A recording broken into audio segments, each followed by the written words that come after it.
Greetings, folks. Good day to you all. It is Friday here. Hope you guys are doing well today, wherever you are in the world. Today's video is basically going to be a response to the question of the week number 59. If you guys haven't seen that video, basically the question was, what do you do when your motivation is too high? Yes, to many of you that may sound a bit awkward, too much motivation, but in fact many people are having such problem. This is a really good question, and I can't believe I didn't come up with such a question before to pose for the question of the week. I think it's a good question because it hits home with me, because I've experienced this and am still experiencing it to a certain extent. If I were to make a comparison, to before, I would say my motivation is just as high as it used to be. Only this time I have a bit more structure to it. I have goals set, so I know exactly what I want to get done and what I want to work on. Whereas before, it was basically, okay, well, today we're going to do this, and then tomorrow we're going to do that. It was random. I didn't have a schedule. However, I would say at that time, languages such as Japanese and Chinese, those languages particularly were languages that I didn't have a schedule per se.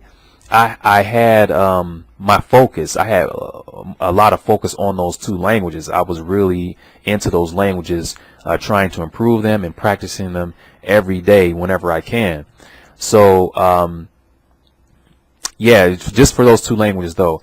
Now, how I went about doing this, picking up these other languages, is I will go out to public places, and I'm not talking about going out leveling up. I'm talking about doing the daily life stuff, such as going shopping, going to the grocery store, restaurant, just that normal stuff we do daily.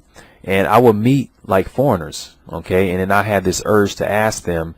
I wouldn't just go up to them and ask them where they're from, but somehow I would engage in the conversation, and I would end up asking them where they were from, and they would tell me, and then I would feel bad because I couldn't say anything in their language. I couldn't say hello. I couldn't say what's your name. I couldn't say anything basically. So what I did was went out, got phrase books. I had a bunch of phrase books, like, if you don't know what I'm talking about, like a phrase book like this, something small. It has a lot of phrases. What's your name? Where you from? All that good stuff. So I had a bunch of these, built up, and I just, basically went through the book, memorized some phrases, basically the stuff like, my name is this, and I'm from such country, just to get ready, be prepared for when I have these encounters. And I would say, like, my motivation, it had a lot to do with my motivation as well, because I was always into having these conversations, and I always enjoyed meeting people from different countries. It was always interesting to me, so I was always motivated to use these words and phrases. However, certain languages, they just stayed on the same level. They didn't improve because of this non-structure and too much motivation. But now I have structure. My motivation is still as high as it used to be, and I have goals. So I'm still doing a lot of languages, but I have my motivation in check now, and I just set these goals and complete these goals before moving on to this next language. There was a question in the comment area. Someone asked that what does it mean to complete a language or finish? Because a lot of people are saying stuff like this, like, oh, I'm done, and then people say, when are you done? What does it mean to be done?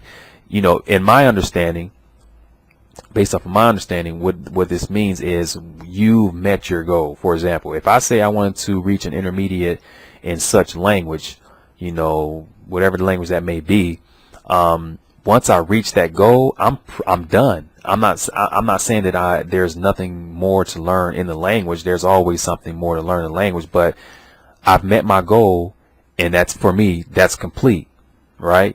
The mission is complete. Whatever mission you set for yourself, it can be anything, intermediate, advanced, native level, whatever. Once you've reached that level, you're practically done. You're complete. So that's what it means, from my understanding. That's what it is when you say you're complete with a language. So to answer your question, basically what you need to do is you need to get your motivation in check. I mean, motivation is good. There's nothing wrong with having this high motivation and wanting to learn all these languages, but at the same time, you have to have some structure. Otherwise, you're going to be all over the place, and you're not going to have, I don't know, you're going to drive yourself crazy, because you're going to keep having these encounters and wanting to learn this and learn that. Then later on, you're going to say, oh man, I want to go back and improve this language. You know, you're going to have those situations as well, and it's going to drive you crazy. So I think the best thing to do is to set goals,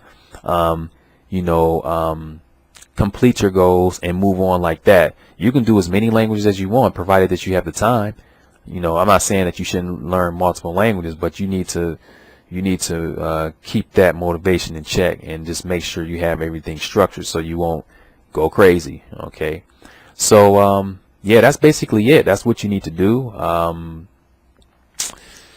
I don't know what more to say about this topic, but yeah, that's it. That was the question of the week, and I think I covered everything. Hopefully I did.